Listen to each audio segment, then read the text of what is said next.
Le 19 octobre 1973, le Concorde 001 referme ses ailes au Musée de l'air et de l'espace, après avoir exploré tous les domaines du vol supersonique. Exposé en extérieur pendant près de 20 ans, il a fait la joie de milliers de visiteurs, mais peu à peu, il subit les outrages du temps.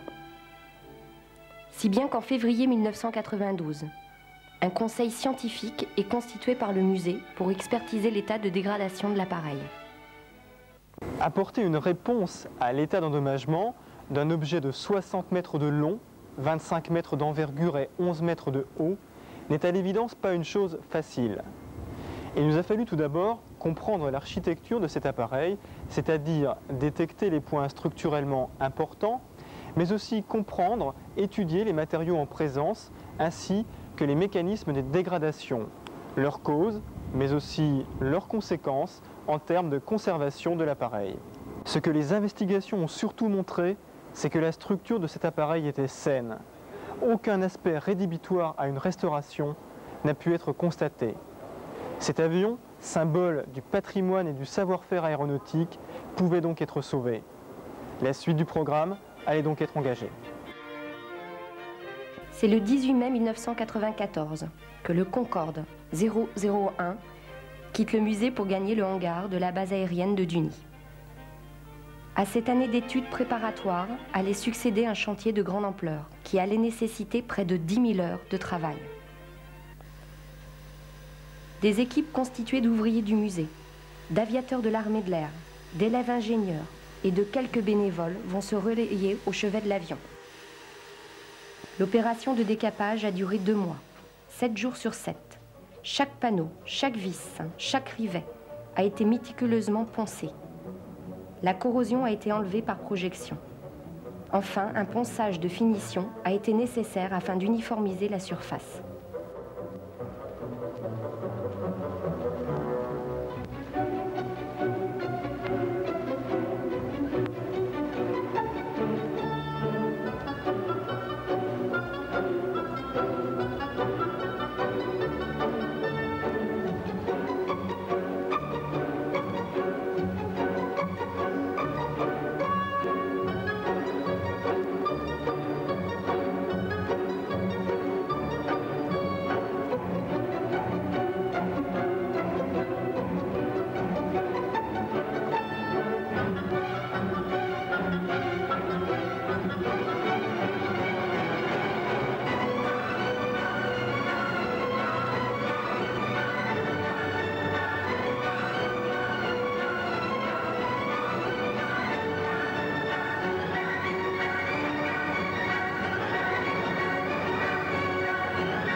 Ainsi décapé à nu, Concorde 001 ne va pas conserver longtemps cet aspect inhabituel.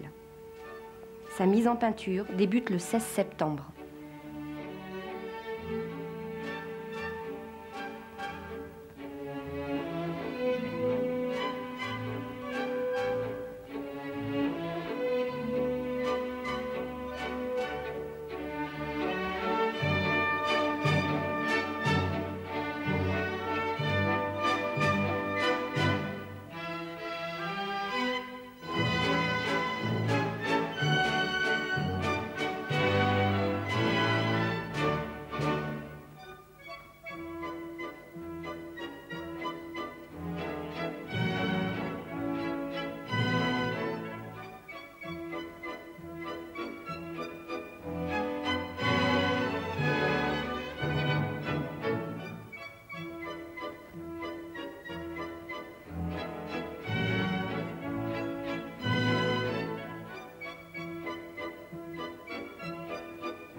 Après restauration des trains d'atterrissage et des marquages techniques, Concorde 001 rejoint le Musée de l'air et de l'espace pour le Salon du Bourget en juin 1995. Enfin, en 1996, Concorde 001 sera placé sous un hangar spécialement construit pour lui. Ainsi, 27 ans après son premier vol et pour le 20e anniversaire du premier vol commercial d'un Concorde, le prototype 001 sera exposé au public dans des conditions optimales de conservation.